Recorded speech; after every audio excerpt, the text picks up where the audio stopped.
기성 언론들 쫄지 마라, 겁먹지 마라. 그냥 내가 기자로서의 기레기가 아니다 나는. 우리 기자가 계속 기레기일 수는 없는 거 아니에요? 우리 지금 만나? 네. 대가리님 그동안 나오셨는데 국회의원님으로서 처음 출연해서. 아, 2%예요? 네. 괜찮아요? 원스님.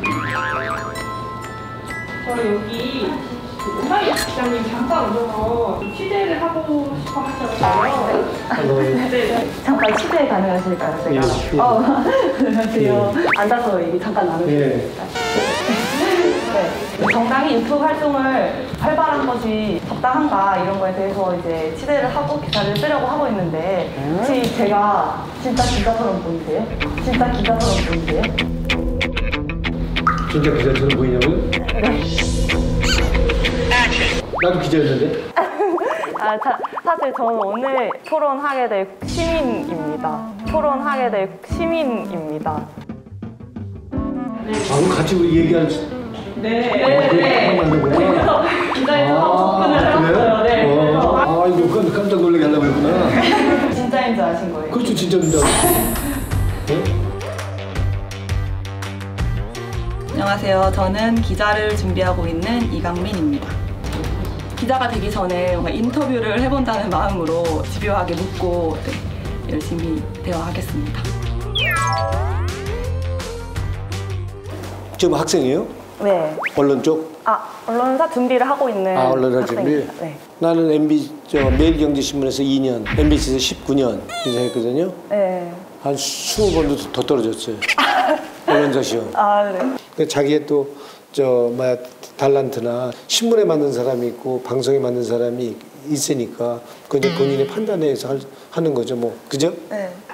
본격적인 시간을 갖도록 할게요. 오늘의 국민이 말하고 싶은 주제가 있다고 들었어요. 어떤 주제죠? 오늘 저는 언론 징벌적 손해배상제에 대해서 여쭤보고 싶어서 왔습니다.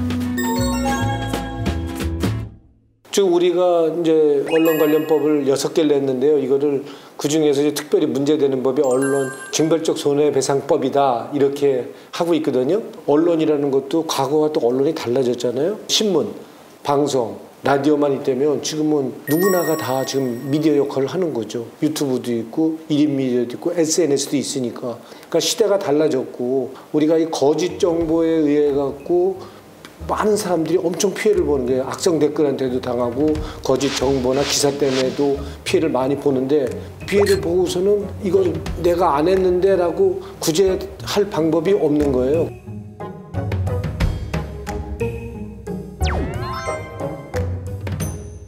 허위 사실을 유포하면은 지금도 형법에 징역 7년에 1,500만 원까지 벌금을 물릴 수 있어요.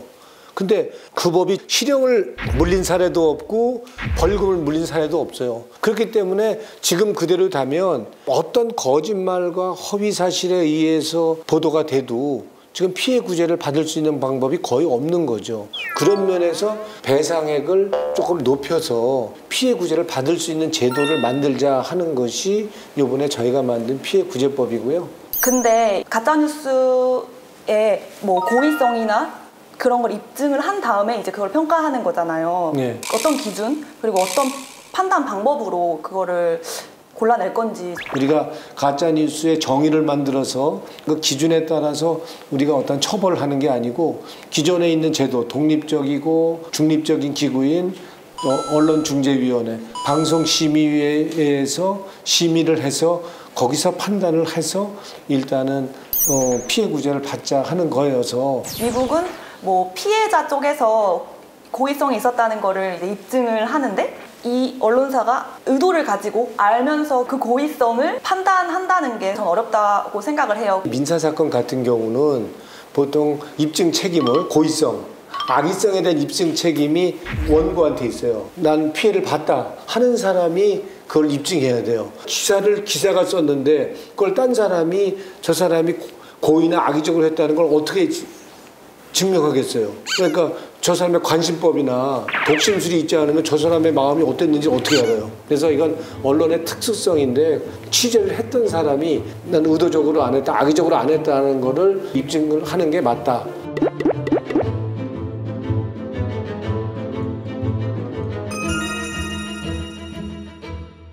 언론인데 거의 대부분의 언론사가 비판적인 시각을 우려하는 시각을 가지고 있더라고요. 그러니까 거기는 정치권이 표현의 자유를 위축하고 입에 재갈을 물리고 탄압하려고 통제하려고 그러는 게 아니냐 이런 시각이 있는 거죠. 그래서 우리는 적어도 나도 기자를 21년 한 기자 출신으로서 절대로 그렇지 않다고 표현의 자유도 중요하지만 아주 회복불능의 그런 피해, 과도한 피해가 생길 때에는 그걸 규제하는 법을 최소한이라도 만들자 하고 그래서 우리 손해배상액을 3배로 높이는 것뿐인 거고요. 그거는 지나친 그거는 걱정이다.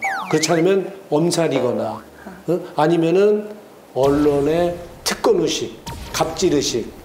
우리가 언론인데 누가 건드려 이런 거가 아니라면 그렇게 생각할 필요 없다라고 얘기를 했죠. 네. 기성 언론들 쫄지 마라, 겁먹지 마라.